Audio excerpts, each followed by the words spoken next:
അപ്പൊ ഞാനിന്ന് എന്തിനാണ് ഇവിടെ വന്നിരിക്കുന്നത് എന്ന് നിങ്ങൾക്ക് മനസ്സിലായോ? ഞാൻ 1 തൊട്ട് 5 വരെ പഠിച്ച ഒരു സ്കൂളിൻ്റെ മുറ്റത്താണ് ഞാനുള്ളത്. അന്ന് ഞാൻ ഇതിലേക്ക് ഓടിക്കളിച്ച് നടന്നൊരു സ്ഥലം. ഇന്ന് ഞാൻ എൻ്റെ വണ്ടിയൊക്കെ ആയിട്ട് ആ മുറ്റത്ത്, ആ സ്കൂളിൻ്റെ മുറ്റത്ത് ആരും ഇല്ലാത്തൊരു ദിവസം ഒന്നിങ്ങനെ നിൽക്കുക.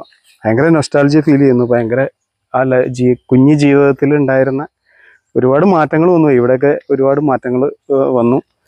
പുതിയ പുതിയ കുട്ടികൾക്ക് കളിക്കാനുള്ള കുറേ സംഭവങ്ങളൊക്കെ വന്നു. അതുപോലെ ഒരു മാറ്റവും ഇല്ലാത്തത് ഇത് മാത്രമാണ്. ഇത് ഇന്നും അന്നും അവരങ്ങനെ നിലനിർത്തിയേക്കുക. അതിലെനിക്ക് ഭയങ്കര സന്തോഷം തോന്നുന്നുണ്ട്. കാരണം വെച്ചാൽ നമ്മൾ പഠിച്ച സ്കൂളിന് വലിയ മാറ്റമൊന്നും വന്നിട്ടില്ല. ഞാനാണ് ആകെ മാറിയിട്ടുള്ളൂ. അപ്പോൾ എനിക്ക് ഇവിടെ വന്നൊന്ന് കാണാൻ വീണ്ടും ഒരവസരം എൻ്റെ ജീവിതത്തിൽ ഉണ്ടായിരിക്കുകയാണ്. ഈ സ്കൂളിൻ്റെ മുറ്റത്ത് ഇങ്ങനെ വന്നിട്ട് ഇങ്ങനെ നിൽക്കുമ്പോൾ ഞാനിവിടെയൊക്കെ പഠിച്ച് ഇതിലേക്ക് ഈ അറയത്തോടേക്ക് ഇങ്ങനെ ഓടി നടന്നത് ഇതൊക്കെയായിരുന്നു എൻ്റെ ക്ലാസ്. ഈ സ്കൂളിൻ്റെ പുറകിൽ വരെ പോയി ഞങ്ങൾ കളിക്കാൻ പോകും. ആ മലയുടെ സൈഡിലൊക്കെ കളിക്കാൻ പോകും.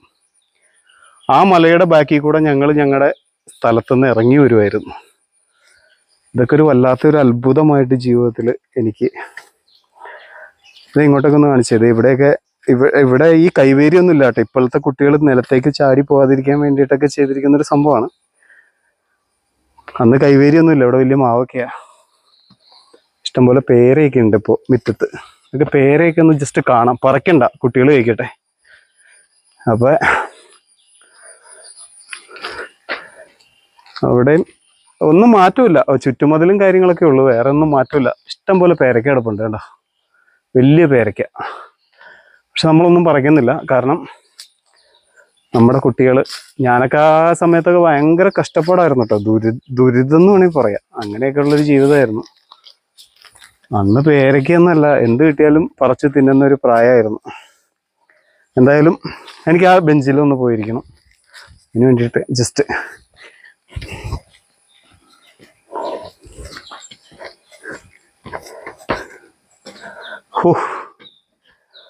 എന്തല്ലേ എൻ്റെ സ്കൂളിൻ്റെ ആ ഒരു ഇതിനകത്ത് ആളുണ്ടോ?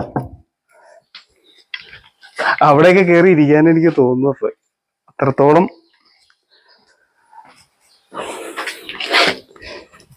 ഭയങ്കര സന്തോഷം. ഞാൻ പഠിച്ച സ്കൂളിൽ എനിക്ക് ഒന്നുകൂടെ വരാൻ പറ്റി.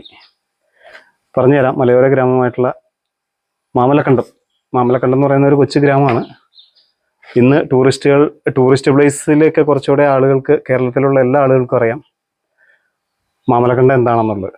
അപ്പോൾ ഒരുപാട് മാറ്റങ്ങൾ മാമലക്കണ്ടത്തിന് വന്നു. പക്ഷെ എൻ്റെ സ്കൂളിന് വലിയ മാറ്റങ്ങളൊന്നുമില്ല. ആ സ്കൂൾ തന്നെ. എന്തായാലും ഇത് തന്നെയാണ് എൻ്റെ ആ മാമലക്കണ്ടത്ത് ഞാൻ പഠിച്ച സ്കൂളിന് ഇത് തന്നെ ഭംഗിയെന്ന് എനിക്ക് തോന്നുന്നു. ഇതിനകത്ത് വലിയൊരു മാറ്റം വന്നു കഴിഞ്ഞാൽ ചിലപ്പോൾ പ്രത്യേകിച്ചൊന്നും സംഭവിക്കാൻ ഇല്ല. നമ്മളെപ്പോലുള്ളവർക്കൊക്കെ എപ്പോഴും ഒരു നൊസ്റ്റു, അതായത് ഒരു ഓർമ്മകളാണ് ഇതെല്ലാം. എത്രയോ വർഷം മുന്നേ. എന്തായാലും എല്ലാവർക്കും ബൈ. ഇതാണ് ഞാൻ പഠിച്ച സ്കൂള്. ഓക്കെ, 1 തൊട്ട് 5 വരെ പഠിച്ചേട്ടോ.